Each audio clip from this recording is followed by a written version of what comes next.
Hello friends, I am Neha and welcome to the tips and tricks of my kitchen. और आज मैं आपके साथ शेयर करने जा रही हूँ पंचमेल दाल। पंचमेल दाल जो है वो बेसिकली राजस्थान में बड़ी फेमस है। राजस्थान में बहुत ज़्यादा खाई जाती है, लेकिन अब आजकल अगर देखें तो ये हर जगह खाई जाती है। And the best part is कि अगर हम अपने घर में कोई पार्टी रख रहे हैं या कोई even a small dinner get together, trust me, normal दाल रखने से अच्छा है कि अगर हम पंचमेल दाल रखते हैं, it's a very good combination. Because इसके अंदर 5 दालों का प्रोटीन तो जा ही रहा है साथ में, बट इसका जो टेस्ट होता है, वाह भाई वाह, क्या कहने हैं उसके। So without wasting much of the time, आइए देखते हैं कि इसके लिए हमें किन किन चीज़ों की ज़रूरत है। तो हमें चाहिए इसके लिए चने की दाल, अरहर की दाल जिसको हम तुअर दाल भी बोलते हैं, मसूर की दाल, और ये है धुली उड़द की दाल, और ये है मूंग दाल। और इसके अलावा हमें मसालों में चाहिए होगा, हमने ये खड़ी लाल मिर्च ली हुई है, और साथ में हमने यहाँ पे ले रखा है जिंजर गार्लिक का पेस्ट। और अगर नहीं है तो आप फ्रेश जिंजर और गार्लिक जो है वो अलग अलग आप उसको चॉप कर सकते हैं या घिस सकते हैं। और यहाँ पे तकरीबन मैंने एक बड़ा प्याज ले रखा है और एक बारीक कटा हुआ टमाटर ले रखा है। उसके अलावा हमने ले रखा है यहाँ पे धनिया पाउडर, कश्मीरी लाल मिर्च, हल्दी ले रखी है, नमक, जीरा और गरम मसाला। और हमने इसके साथ साथ हमें चाहिए यहाँ पे हींग, कसूरी मेथी, और ऑफ कोर्स तड़का लगाने के लिए देसी घी। भाई बिना देसी घी के मज़ा नहीं आता है, तो भाई कंजूसी नहीं करिएगा जब आप देसी घी डाल रहे हो तड़के के लिए। तो हमने जो है ये दाल है, ये हमने अच्छे से पानी में भिगो ली है और अच्छे से भिगो के इसको सोक करके रखा हुआ है तकरीबन आधे से पौना घंटे के लिए। नाउ जो दाल है उसमें पाउडर लगा होता है, तो आप ध्यान रखें जब भी आप दाल धोएं अच्छे से धो लें, उसका पूरा पाउडर निकल जाए, और फिर उसको पानी में डाल के भीगने के लिए आधे पौने घंटे रखें। और भिगाना इसलिए इम्पॉर्टेंट है क्योंकि जब हम उसको सीटी लगा रहे होते हैं और दाल भीगी हुई नहीं है, तो कभी हम ज़्यादा सीटी लगा देते हैं तो वो ओवरडन हो जाती है, मशी मशी हो जाती है, या फिर अगर हम उसमें कम सीटी लगती है तो अंदाज़ा नहीं रहता, तो जो है दाल कच्ची रह जाती है। तो इसीलिए अगर दाल भीगी हुई है तो हमें पता है कि हमें कितनी सीटी लगानी है, और जो दाल है वो खिली खिली बनेगी, बहुत ही बढ़िया बनेगी। उसके अलावा अब क्वेश्चन आता है कि हमें मेजरमेंट्स कैसे चाहिए। या तो आप 100 ग्राम्स के हिसाब से कर लीजिए, या 50 ग्राम्स के हिसाब से इक्वल क्वांटिटी में रख लीजिए।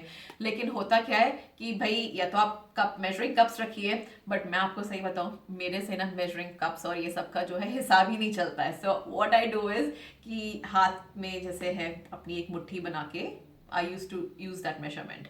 तो जितनी भी जैसे दाल है, जैसे 5 दाल है तो मैंने एक एक मुट्ठी सबका लिया हुआ है। बट द क्वेश्चन इज कि कितना चाहिए। अगर हमारे घर में 4 मेंबर्स हैं, 3 मेंबर्स हैं, या 10 मेंबर्स हैं, तो उनके लिए क्या मेजरमेंट्स अप्लाई होगा एग्जैक्टली तो इसकी एक छोटी सी मैं आपको ट्रिक बताना चाहूंगी कि जो 2 मुट्ठी दाल है वो एक बंदे के लिए काफी होती है। तो उसी हिसाब से अगर आप जैसे 5 दाल तो डलेंगी तो 5 मुट्ठी डलेगी, तो अगर एक मुट्ठी ज्यादा हो जाती है तो कोई फर्क नहीं पड़ेगा। तो बेसिकली अगर 5 मुट्ठी दाल है, इट मीन्स वो तकरीबन 2 लोगों के लिए सफिशिएंट है। उसी तरह से अगर आप 10 मुट्ठी दाल रखते हैं तो वो 4 से 5 लोगों के लिए सफिशिएंट है। So this is the best trick, trust me. ये अगर आप ऐसे दाल बनाते हैं तो जो आपकी दाल है वो हमेशा परफेक्ट बनेगी, कभी कम ज्यादा नहीं होगी। और अगर आपको ज्यादा बनानी है तो आप उसी हिसाब से मेजरमेंट्स को आप डबल करते चले जाएंगे। सो अब इसको जो है हम दाल को अपने कुकर में डालेंगे। तो ये जो दाल है भीगी हुई, हमने अब इसको प्रेशर कुकर में डाल दिया है। और पानी, तो अब भाई सवाल ये उठता है कि कितना पानी डालना है। तो जो दाल जैसे ये है, पूरी उंगली अंदर नहीं डाल दीजिएगा, तो जहाँ पे दाल खत्म हो रही है उसका लेवल, वहां पे आप अपनी उंगली डालिए, और ये जो पानी है वो आपका इस लेवल तक होना चाहिए। तो आप इतना ही पानी रखेंगे तो आपकी जो दाल है, जो हमें कंसिस्टेंसी चाहिए, वो मतलब अच्छी बन जाएगी उसमें दाल। और बाद में जब हम मसाला बना रहे हैं उसका, तो दाल पानी जो है हम ऊपर नीचे कर सकते हैं। और इसके साथ साथ हम डालेंगे अभी थोड़ा सा नमक दाल में, और नमक हम बाद में भी डालेंगे जब हम इसका मसाला बनाएंगे।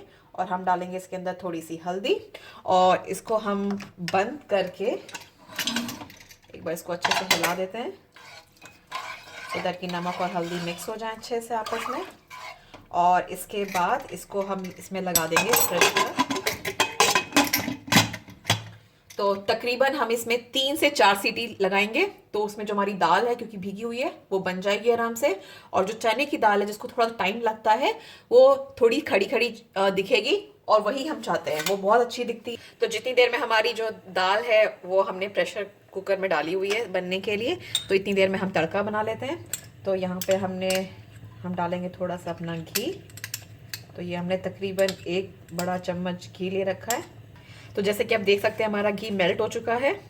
तो इसमें हम डालेंगे अपनी खड़ी लाल मिर्च, और गैस थोड़ी मीडियम पे रख दें हम इसकी।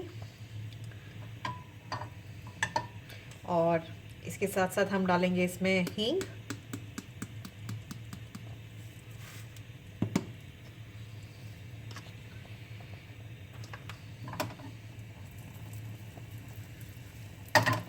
और इसके साथ साथ हम डाल देंगे इसके अंदर जीरा। तकरीबन 1 चम्मच हमने इसमें जीरा डाल दिया है। तो हमारा जो जीरा है वो तड़कना शुरू हो गया है।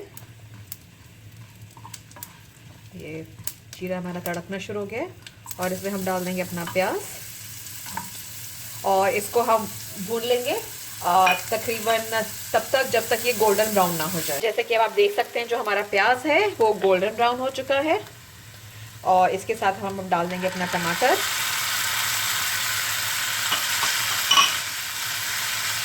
और इसको टमाटर को हम तब तक फ्राई करेंगे जब तक ये अच्छे से बिल्कुल आपस में लिपट ना जाए, मशी ना हो जाए।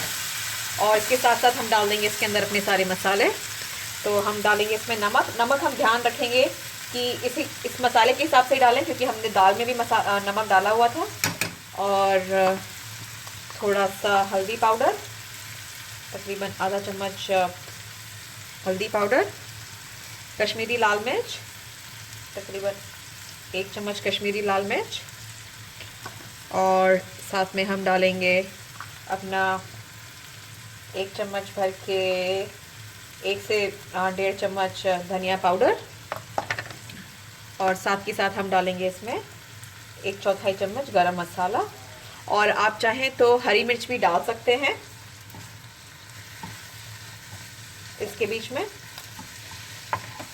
एंड हम जो है एक चीज़ भूल रहे हैं यहाँ पे, हम यहाँ पे जिंजर गार्लिक पेस्ट डालना भूल गए थे। तो इसको हम जो है साइड में यहाँ पे एक बार हल्का सा सौते कर लेते हैं। यहाँ पे मैंने जगह बना ली है सो दैट कि इसका कच्चापन निकल जाए। और गैस थोड़ी सी तेज़ कर देते हैं। भाई हो जाता है कभी कभार, आप भूल जाते हैं, साथ में रखा होता है लेकिन आप भूल जाते हैं डालना। आई एम श्योर सबके साथ ऐसा होता होगा। तो ये हमने अपना जिंजर गार्लिक भून लिया है, और इसको हम पूरे मसाले के साथ मिला लेते हैं अच्छे से। और इसको तब तक भूनना है जब तक ये अच्छे से या जो मसाला है वो तेल ना छोड़ने लग जाए। ये जो हमारा मसाला है ये देखिए क्या बढ़िया भुन चुका है। और इसको हम जो है ये किनारे रख देते हैं और गैस बंद कर देते हैं। और हम अपने अब दाल की हाल देखते हैं कि दाल का क्या हाल है हमारा। और इसको हम खोल लेते हैं। और जैसे कि आप देखें, अगर आप ये दाल देखें ये क्या खिली खिली बनी हुई है, और यही हमें दाल की कंसिस्टेंसी चाहिए। इसमें हम डाल देंगे अपना ये मसाला और इसको अच्छे से मिक्स कर लेंगे। और हम अपनी गैस भी जला दें साथ साथ। इसमें हम साथ के साथ जो है हम डाल देंगे इसके अंदर कसूरी मेथी। और इससे क्या है जो टेस्ट है और दुगना हो जाता है। तो इसको हाथ के बीच में क्रश करके और इसको डाल दें कसूरी मेथी साथ के साथ। और इसका एक से 2 बॉईल आने के बाद हमारी जो दाल है ये तैयार हो चुकी है। तो हमारी पंचमेल जो दाल है वो तैयार हो चुकी थी। और उसको जो है हमने अपने कुकर में से डाल के एक छोटी सी हांडी में डाल दिया है, और उसको गार्निश कर दिया था कुछ हरे धनिए के साथ। तो भाई बहुत ही अच्छी लग रही है। और सबसे अच्छी बात ये है कि जो अपनी ये पंचमेल दाल है इसको हम चाहें तो बाटी के साथ, मिस्सी रोटी के साथ, या नॉर्मल रोटी, पराठे या जीरा राइस किसी के साथ भी खा सकते हैं, और बहुत ही लाजवाब लगती है। और मैं आपको सही बताऊं वो धनिए की खुशबू भी यहाँ पे आ रही है और दाल की भी, तो वो बहुत लाजवाब लग रही है। So let's go and try this. और मैंने बना रखी हैं कुछ गर्मा गर्म मिस्सी रोटियाँ, तो जो मुझे बहुत अच्छी लगती है उसके साथ, so I am gonna try with that. But लेकिन as usual always my favourite part is tasting, so let's do that. बड़ी गर्म है तो मैं पहले फूक मार लेती हूँ, अपनी जीभ नहीं जलाऊंगी.